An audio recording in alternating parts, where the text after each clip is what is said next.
like shakar, that we call in Arabic shakar, the sugar, but in reality it has been borrowed from this some South Indian. This is sarkara from South. This is from the South Indian. This is part of the. This is originally it originated from that place, and the same thing happened with the taus, that is peacock. It had its origin in somewhere in South Asia. There are different language, a language group. Majority of the people in the Arab world cannot understand the language spoken by the people living in some distant region. Every region has its own dialect, and there are two basic things. There are two basic models of borrowing. One section that is quite adherent to their language, they completely borrow the language without changing. For example, in the Arab world, there is a word pragmatism. They call it pragmatiya. But in Iran, like we call in English oxygen, they call it oxygen. So they change the pronunciation, but there are some rules which completely borrowed without changing the pronunciation, without changing the basic structure of the language. That is the case with the Arab word. The structure and form of the language that not resist development, and language are not fixed, hard and unmoving like hard rock, but they are moving and living creature like the speakers.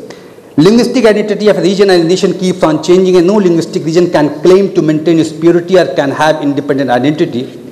It has been an inbuilt and generic nature of every language to influence other dialect and be influenced by another language of contiguous region.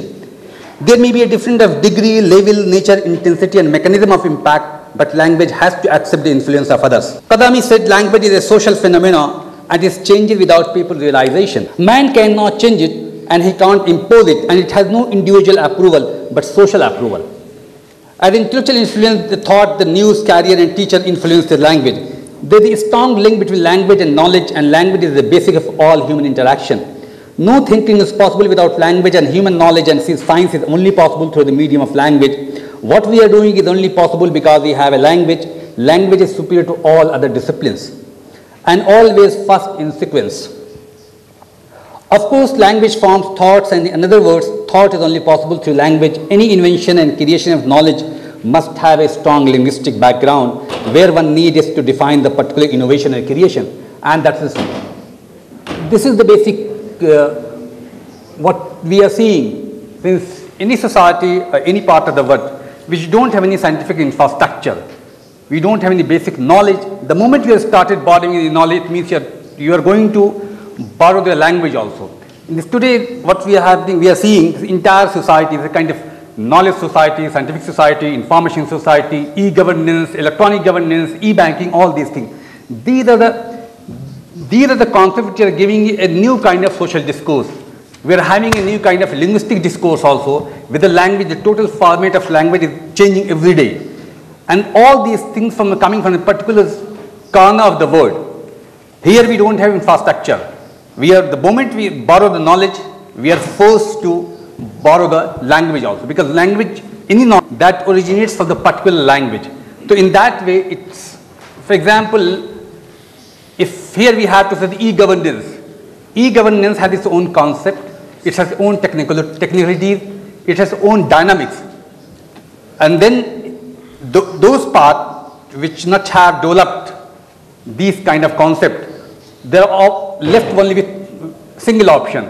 They have to borrow that concept. The moment you borrow the knowledge of the particular brand, then you are forced to borrow that language also. In that way, this is what language forms thought, and in other words, if you don't have thought, then you are bound to take their language.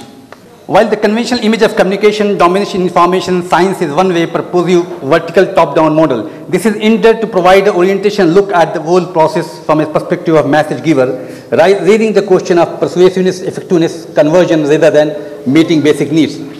Here I would, because of the lack of the time, I will come up with some examples how this modern communication technology is affecting this Arabic language. For example, we see in the newspapers, veto, but in Arabic we call it fito. There are things which it could have been translated, but because of this translation culture, because of the work pressure, because of the quantum of the work, because of the news everywhere this time, now the fashion is 24/7. Then you have to send through that news. Then for that you are bound to basically just to translate those things. If you can't translate, you put up the same thing. But like phyto, we have phyto, pragmatism, we have pragmatia. And then in that way, our grammar, Arabic grammar is also getting affected. Like privatization, we call it takhsis. For Kurdization, we call it takreed. So these are the things in that way we are borrowing not only language, it also affecting our grammatical structure of the Arabic language. They have another example that there is very much influence from the English media. In the same we see in today's Arab media the use of the sentence Israel wal Palestine.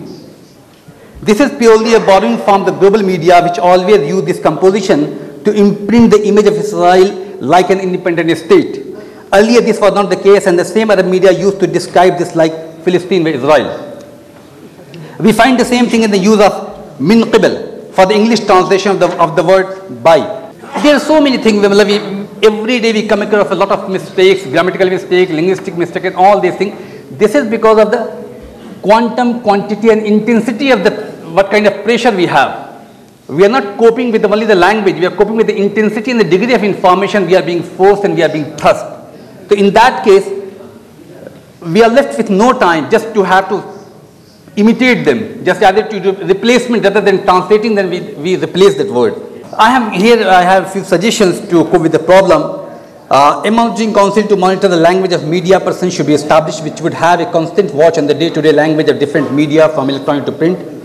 Every Arab state should lay down a specific language policy to tackle the problem and to begin with set up language academy consisting not of linguistic expert but also have a sociologist, scientist, psychologist and educationalist. This body would work constantly with monitoring council and would work as an advisory body of the monitoring council.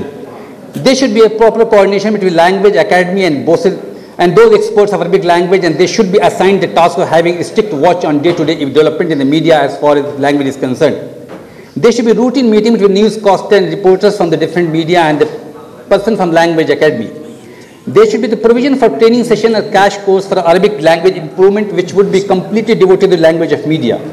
A proper curriculum should be brought out explaining the method of correct pronunciation, correct usage of Arabic words and true replacement in terms of grammar, phonetics and vocabulary. A proper course should be started in different media institutions explaining the methodology and the rule of borrowing and correct application of the words taken from non-Arabic language and train them to improve the pronunciation.